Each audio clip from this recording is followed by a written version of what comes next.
A champion is bred from hard times, scarred minds standing on the ledge. The squad grind all time, victory in spite of opposition. Welcome to competition. You pick a side, I pick a side, they pick a side. Take a knee against abuse, they rather you die. Pushing through dark tunnels, trying to shed light. The fight is on the moment we enter the game of life. Get it right before the whole thing gone dead. Let's go ahead and take it there. Meet me on the edge.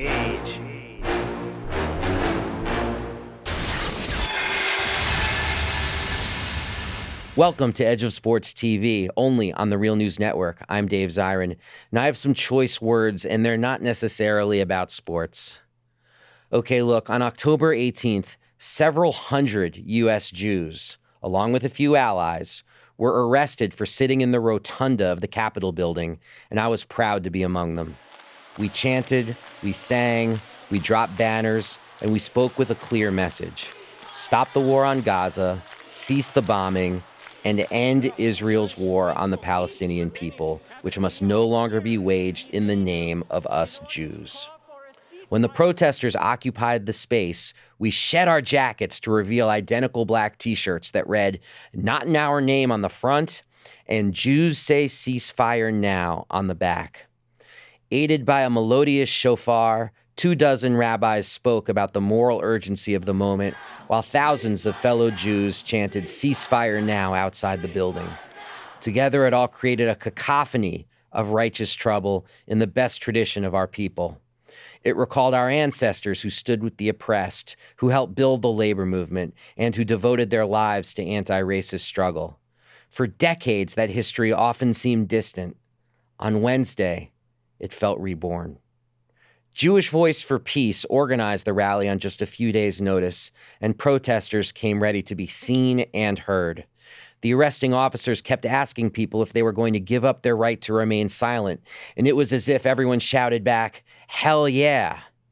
In many places, Jewish silence on the oppression of Palestinians has reigned for too long.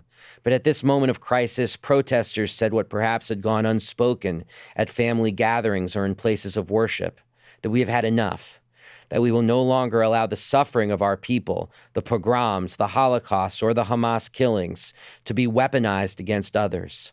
Our history gives us an extra responsibility to speak out for those facing the specter of genocide. Now, for Israeli Prime Minister Benjamin Netanyahu and U.S. President Joe Biden, never again is a slogan, a bumper sticker, a rallying cry for more carnage. But for those of us inside and outside the Capitol, never again means exactly what it's supposed to. Never again will we allow masses of people to be massacred. If the rest of the world turns a blind eye, the Jewish people will rise up and bear witness.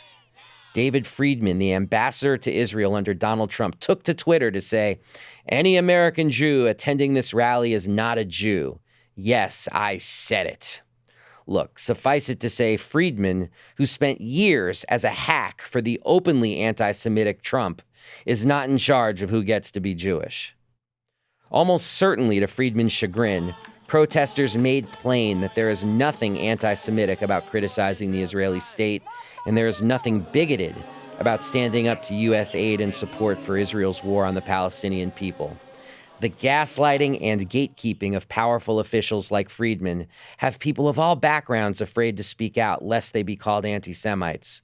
Jewish Voice for Peace is saying that people need to stand up against the slaughter nevertheless.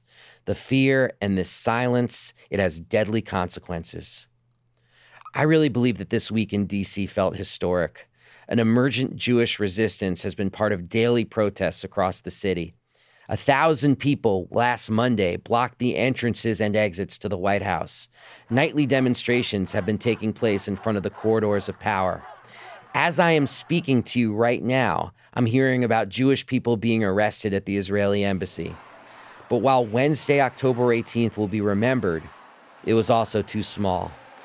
The hundreds of Jews in the rotunda should have been thousands. The thousands outside the Capitol building should have been tens of thousands.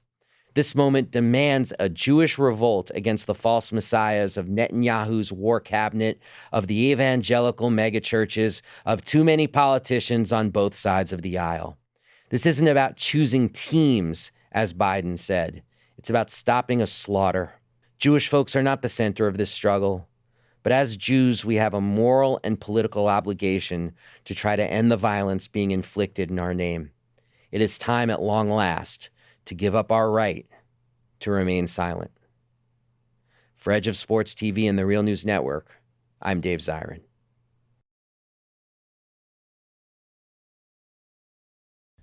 Thank you so much for watching the Real News Network, where we lift up the voices, stories, and struggles that you care about most. And we need your help to keep doing this work. So please, tap your screen now, subscribe, and donate to the Real News Network.